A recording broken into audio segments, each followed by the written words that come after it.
नमस्कार दोस्तों, बीपीएल 2025 का 16वां मुकाबला मुंबई इंडियंस वुमेन और यूपी वॉरियर्स वुमेन के बीच अटल बिहारी वाजपेयी अकाना स्टेडियम लखनऊ में खेला गया, जहां मुंबई इंडियंस की टीम ने टॉस जीतकर पहले गेंदबाजी करने का फैसला किया और पहले बल्लेबाजी करने उतरी यूपी वॉरियर्स की तरफ से ग्रेस हैरिस और जॉर्जिया वॉल ने पारी की शुरुआत की। यूपी की शुरुआत शानदार रहती है क्योंकि दोनों ही बल्लेबाज अच्छी बल्लेबाजी कर रही थी। दोनों ही बल्लेबाजों के बीच 47 गेंदों पर 69 रनों की शानदार पार्टनरशिप होती है और यूपी का स्कोर 70 रन के पार पहुंच जाता है। लेकिन फिर ग्रेस हैरिस मैथ्यूज की गेंद पर 25 गेंदों पर 28 रन बनाकर कामलिनी के हाथों कैच आउट हो जाती हैं और यूपी को 74 रन के स्कोर पर पहला बड़ा झटका लगता है। फिर जॉर्जिया वॉल का साथ निभाने किरण नवगिरे आती हैं। किरण नवगिरे आते ही ज्यादा देर क्रीज पर नहीं टिक पाती, केवल 2 गेंदों पर 0 रन बनाकर अमेलिया केर की गेंद पर सिसोदिया के हाथों कैच आउट हो जाती है और यूपी को 84 रन के स्कोर पर दूसरा बड़ा झटका लगता है। फिर दीप्ति शर्मा बल्लेबाजी के लिए आती हैं। दूसरे छोर पर अच्छी बल्लेबाजी कर रही जॉर्जिया वॉल 33 गेंदों पर 55 रनों की शानदार पारी खेलकर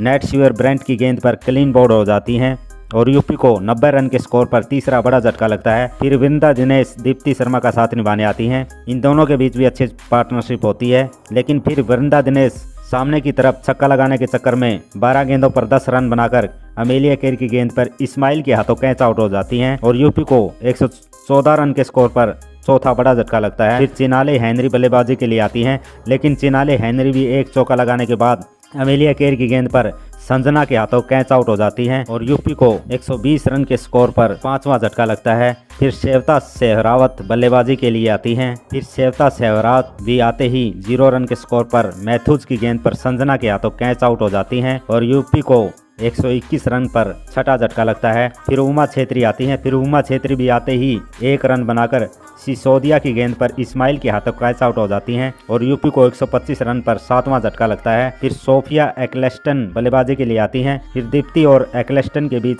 अच्छी पार्टनरशिप होती है, लेकिन फिर दीप्ति आखिरी ओवर में 25 गेंदों पर 27 रन बनाकर अमेलिया केर की गेंद पर यास्तिका के हाथों कैच आउट हो जाती हैं और यूपी को 145 रन पर 8वां झटका लगता है।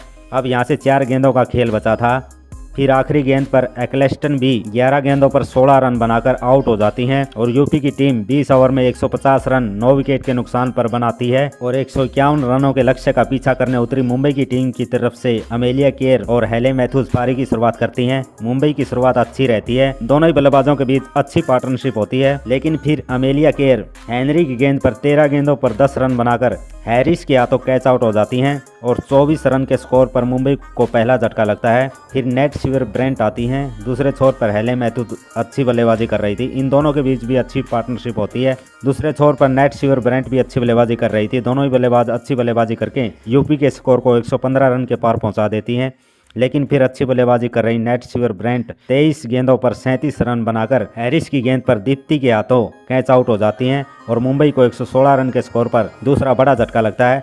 फिर हरमनप्रीत कौर आती हैं। दूसरे छोर पर हेले मैथ्यूज ताबड़तोड़ बल्लेबाजी कर रही थी और एक छोर पर अष्टक भी पूरा कर चुकी थी, लेकिन फिर हेले मैथ्यूज क्रांति की गेंद पर 46 गेंदों पर 68 रनों की तूफानी पारी खेलकर जॉर्जिया वॉल के हाथों कैच आउट हो जाती हैं और 127 रन के स्कोर पर मुंबई को चौथा झटका लगता है। फिर अमनजोत कौर आती हैं, लेकिन फिर हरमनप्रीत कौर भी 9 गेंदों पर 4 रन बनाकर हैरिस की गेंद पर वृंदा दिनेश के हाथों कैच आउट हो जाती हैं और मुंबई को 137 रन पर चौथा बड़ा झटका लगता है। फिर यास्तिका भाटिया आती हैं। फिर यास्तिका और अमनजोत मिलकर 18.3 ओवर में मुंबई को 6 विकेट से जीत दिलवा देती हैं। तो दोस्तों, ऐसे ही क्रिकेट से जुड़ी सभी ताज़ा खबरों के लिए चैनल को सब्सक्राइब कर लें। धन्यवाद दोस्तों। जय हिंद दोस्तों।